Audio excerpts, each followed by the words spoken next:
In the name of Allah, the All-Beneficent, the All-Merciful. Alif, Lam, Mim, Ra. These are the signs of the book. That which has been sent down to you from your Lord is the truth, but most people do not believe in it. It is Allah who raised the heavens without any pillars that you see, and then presided over the throne. He disposed the sun and the moon, each moving for a specified term. He directs the command and elaborates the signs, that you may be certain of encountering your Lord. It is He who has spread out the earth and set in it firm mountains and streams, and of every fruit He has made in it two kinds. He draws the night's cover over the day. There are indeed signs in that for a people who reflect. In the earth are neighboring terrains of diverse kinds, and vineyards, farms, and date palms, growing from the same root and from diverse roots, all irrigated by the same water, and we give some of them an advantage over others in flavor. There are indeed signs in that for a people who apply reason. If you are to wonder at anything, then wonderful is their remark. When we have become dust, shall we be ushered into a new creation? They are the ones who defy their Lord. They shall have iron collars around their necks. They shall be the inhabitants of the fire, and they shall remain in it forever.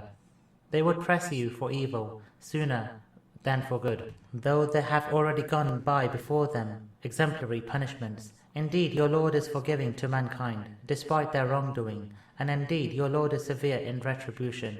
The faithless say, why has not some sign been sent down to him from his Lord?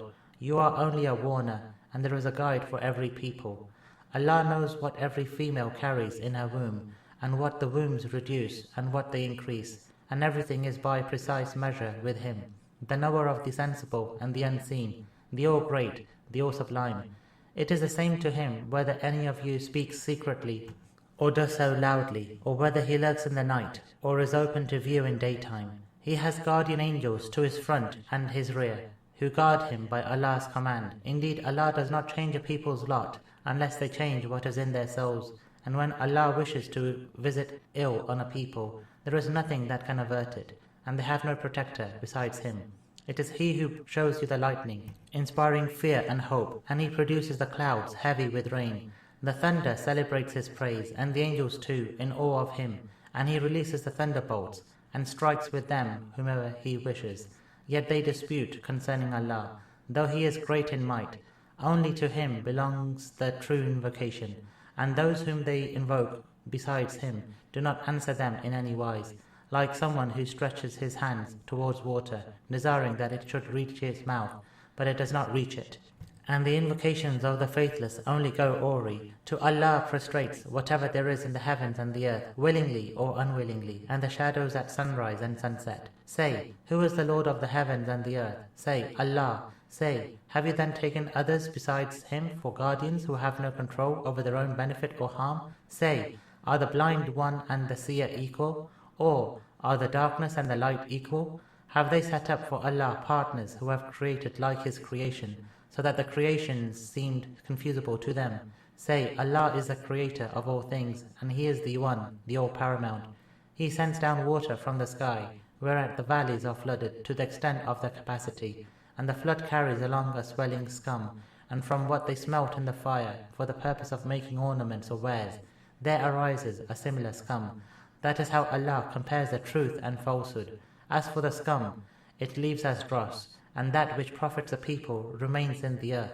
That is how Allah draws comparisons. For those who answer the summons of their Lord, there shall be the best of rewards. But those who do not answer Him, even if they possessed all that is on the earth, and as much of it besides, they would surely offer it to redeem themselves with it. For such there will be an adverse reckoning, and their refuge shall be hell, and it is an evil resting place. Is someone who knows that what has been sent down to you from your Lord is the truth, like someone who is blind? Only those who possess intellect take admonition, those who fulfill Allah's covenant and do not break the pledge solemnly made, and those who join what Allah has commanded to be joined, and fear their Lord, and are afraid of an adverse reckoning. Those who are patient, for the sake of their Lord's pleasure, maintain the prayer, and spend out of what we have provided them secretly and openly, and repel evil conduct with good. For such will be the reward of the ultimate abode, the gardens of Eden. which they will enter along with whoever is righteous from among their forebears, their spouses and their descendants, and the angels will call on them from every door, "Peace be to you for your patience. How excellent is the reward of the ultimate abode."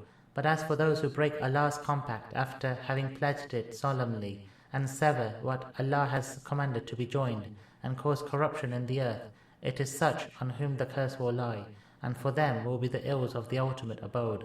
Allah expands the provision for whomever He wishes, and tightens it. They exult in the life of this world, but compared with the hereafter, the life of this world is but a trifling enjoyment. The faithless say, "Why has not some sign been sent down to him from his Lord?" Say, "Indeed, Allah leads astray whomever He wishes, and guides to Himself those who turn penitently to Him, those who have faith, and whose hearts find rest in the remembrance of Allah." Look, the hearts find rest in Allah's remembrance. Those who have faith and do righteous deeds, happy are they, and good is their ultimate destination. Thus have we sent you to a nation before which many nations have passed away, that you may recite to them what we have revealed to you. Yet they defy the All-Beneficent. Say, "He is my Lord, there is no God except Him. In Him I have put my trust, and to Him will be my return." If only it were a Qur'an, whereby the mountains could be moved, or the earth could be torn, or the dead could be spoken to. Rather, all dispensation belongs to Allah. Have not the faithful yet realized that had Allah wished, He would have guided mankind altogether? The faithless will continue to be visited by catastrophes because of their doings, or they will land near their habitations, until Allah's promise comes to pass. Indeed, Allah does not break His promise. Apostles were certainly derided before you, but then I gave respite to those who were faithless, then I seized them. So how was my retribution? Is He who sustains every soul in spite of what it earns comparable to the idols? And yet they ascribe partners to Allah. Say, name them. Will you inform Him of something He does not know about on the earth, or of what are mere words? Rather, their scheming is presented as decorous to the faithless, and they have been barred from the right way, and whomever Allah leads astray has no guide. There is a punishment for them in the life of this world, and the punishment of the hereafter will surely be harder. And they have no defender against Allah. A description of the paradise promised to the God-wary. Streams run in it, its fruits and shade are everlasting. Such is the requital of those who are God-wary, and the requital of the faithless is fire. Those whom we have given the book rejoice in what has been sent down to you. Among the factions are those who deny a part of it. Say, "Indeed, I have been commanded to worship Allah, and not to ascribe any partner to Him. To Him do I summon all mankind, and to Him will be my return." Thus we have sent it down as a dispensation in Arabic, and should you follow their desires after the knowledge that has come to you, you shall have against Allah neither any guardian nor any defender. Certainly, we have sent apostles before you, and we appointed for them wives and descendants, and an apostle may not bring a sign except by Allah's leave. There is a written schedule for every term. Allah effaces and confirms whatever He wishes, and with Him is the mother book. Whether we show you a part of what we promised them, or take you away before that, your duty is only to communicate, and it is for us to do the reckoning. Have they not seen how we visit the land, diminishing it at its edges? Allah judges, and there is none who may repeal His judgment, and He is swift at reckoning. Those who were before them also schemed, yet all devising belongs to Allah. He knows what every soul earns. Soon the faithless will know in whose favor the outcome of that abode will be. The faithless say, "You have not been sent by Allah." Say, "Allah suffices as a witness between me and you, and He who possesses the knowledge of the book."